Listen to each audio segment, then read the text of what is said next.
It's interesting actually listening to the story because you said when the depression comes back, or these people feeling hopeless and connecting maybe around that.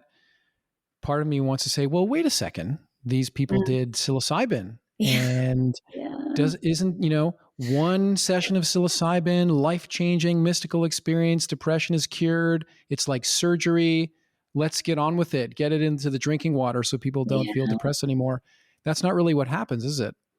No, I actually just felt like a tear come to my eye when you said that. Like I had this real surge of emotion because I remember that narrative and really, thinking that was going to be the way forward. And then the experience of working with people long term has shown me that it's absolutely not. We wish it was, but no, it's absolutely the depression came back for everyone that I was still in touch with. There may be a few people for whom it really, really shifted something, and have stayed just a very small number of people. But I'm talking out of 80 people, like maybe 3 or 4.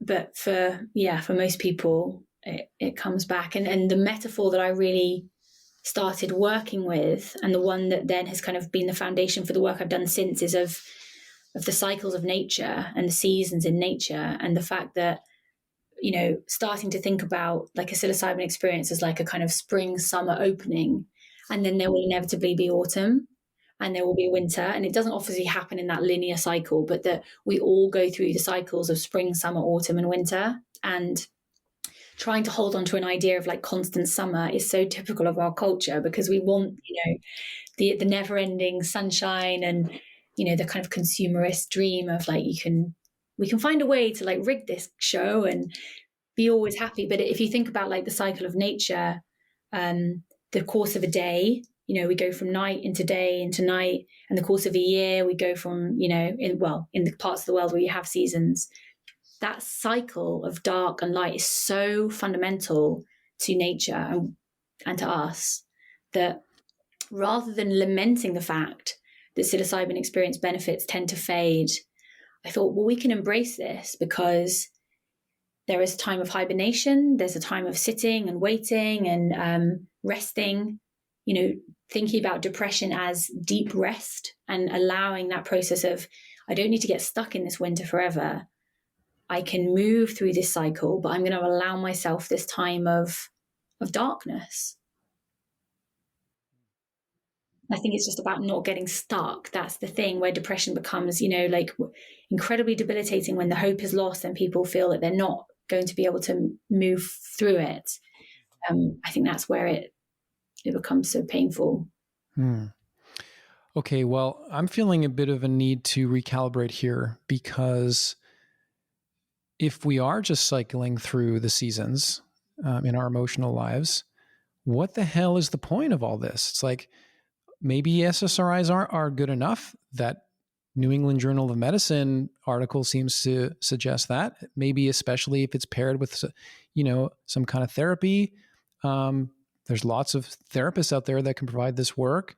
Why do we need the fireworks, the hallucinations, the mystical experiences? Like, what's all the hype about then? What is psilocybin in the context of a therapy actually bringing that's unique and different and worthy of all the hope and promise?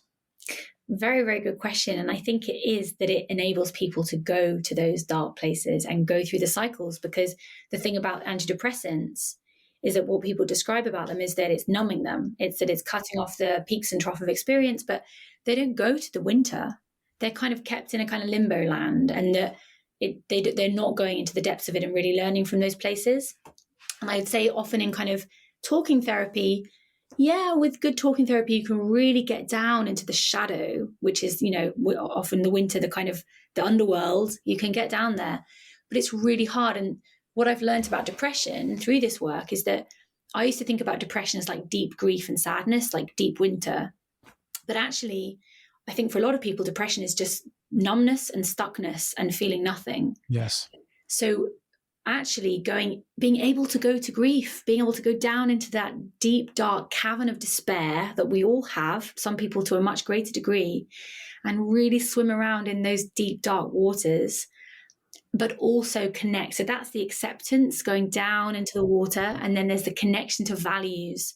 So in that cycle of going down and going up, going around, it's like you can embrace a cycle of, I will accept my darkest feelings. I'm willing to feel them. I can open up to them. And when I've done that, I'm going to connect to the values of what that teaches me. And every time I go through the cycle, I'm learning more. I'm getting more gifts. I'm getting more resilient.